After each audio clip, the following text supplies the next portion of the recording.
So you talk about cancer and Qigong. How does Qigong actually help fight cancer?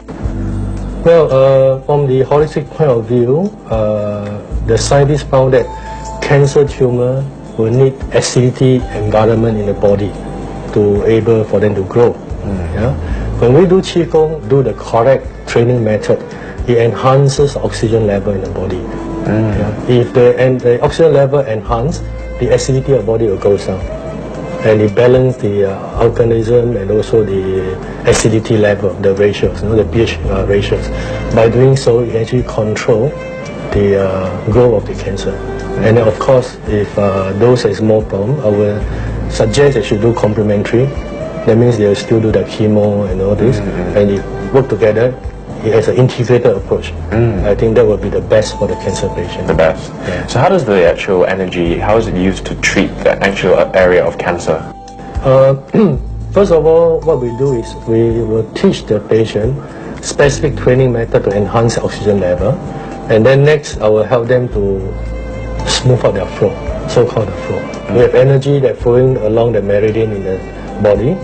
When the flow is smooth, and then your yin and yang is balanced. Okay.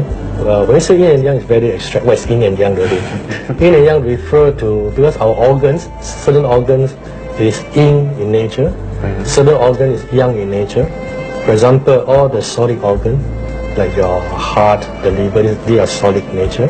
They are actually classified as yin type of organs. And all the hollow organs, like your intestine, your stomach, is classified as yang type of organ. So when we say yin and yang balance, we are talking about making sure all the organs are function in this best condition. Yeah? So when all the organs are function in best condition, your body immune system will go up. So we go up, then obviously the chances for the body to have any problem, even the cancer, they have lesser chance to survive. So when someone actually comes in for a Qigong treatment, how long is it usually till they can see some positive benefits? Well, it range from patient to patient. Yeah, it's very difficult to define exactly how many treatment. Not like the Western medicine, how many doses of medicine you take to see the effect. If let's say the patient have structural problem, just give you an example. Let's say they have a frozen shoulder. Okay? Typically, a frozen shoulder will take about 4 to 6 treatment sessions to overcome that. If somebody has, let's say, like digestive problem, then maybe just 2 or 3 treatment. Yeah, I have someone who has years disturbance on the urinary tract infection, and after about a couple of sessions, and he overcome the problem completely. So it depends on the condition of the patient. Right. I do have a baby that came to me with DNA problem that took about 5 months, 5 months on the daily basis. Wow, Yeah, very intensive. DNA and also hole in the heart. Oh, I see. But after the 5-month treatment, the baby was fine. Right. Wow, okay. Are there any people who are unsuitable for the Qigong treatment?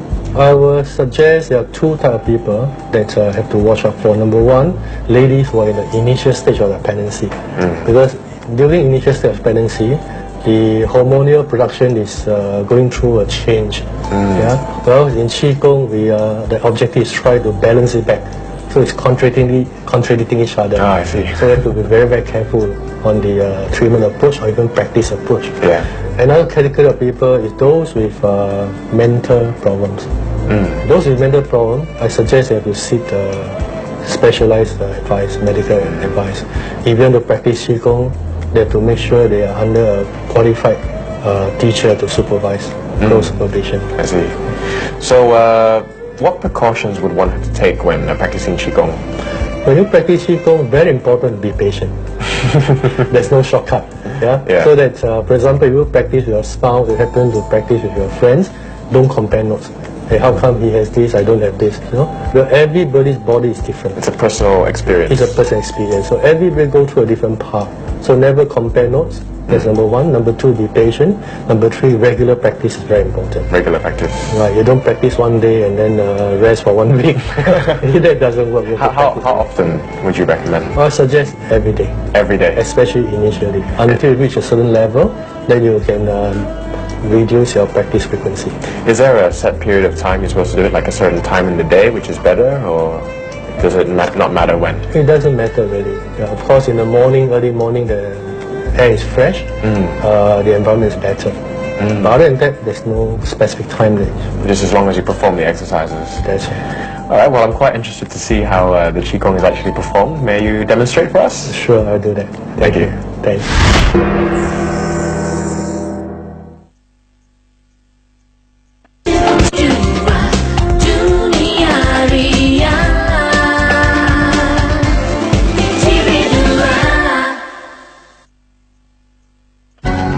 Okay, let me show you how we use medical Qigong to help somebody. Mr. Tu here has a nose and throat related problem. So what I'm going to do next, first of all, I'm going to unblock the blockage.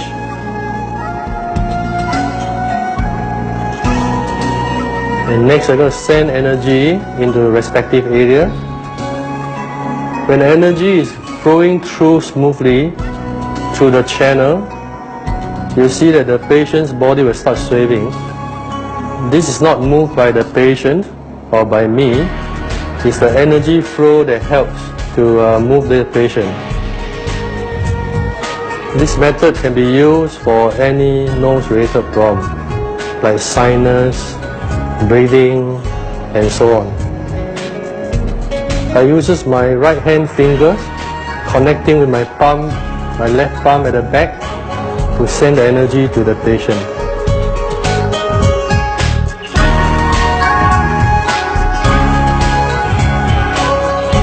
I help to control the energy flow of the patient. You can see that the patient responds to the way that I direct the energy flow.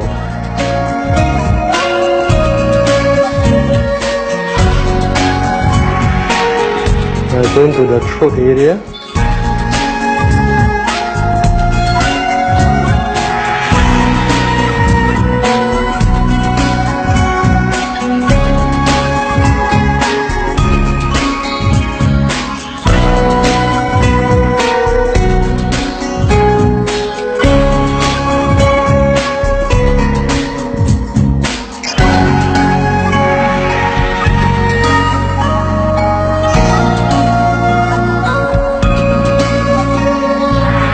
So we did the localize and the nose and the throat. I'm now going to regulate the whole body's energy flow. I invite the patient to stand up. And from the back, I'll send energy in.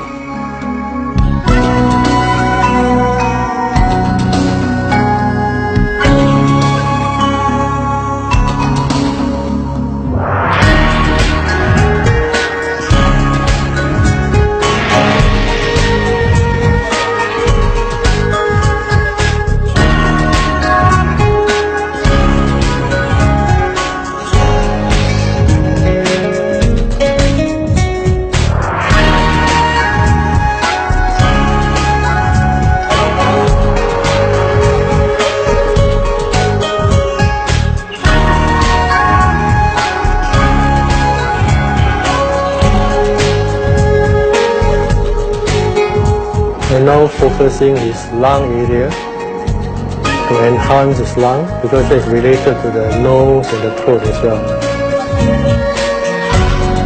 And then finally, I'll make sure the energy settles down to the lower dantian. That's where the energy is stored. We're back with Dr. Yan in the red. Good for health and prolonging life because it revitalizes the body's meridian system. Here it helps with our body's vigor as well as warding off any diseases. Secondly, the physical act of Qigong helps to enhance our personal vitality. In today's stressful environment, we are now more susceptible to various diseases. That is why people are using a combination of Eastern and Western medicine to help treat the problem. That's all the time we have today. I hope we can catch you next episode. Thank you.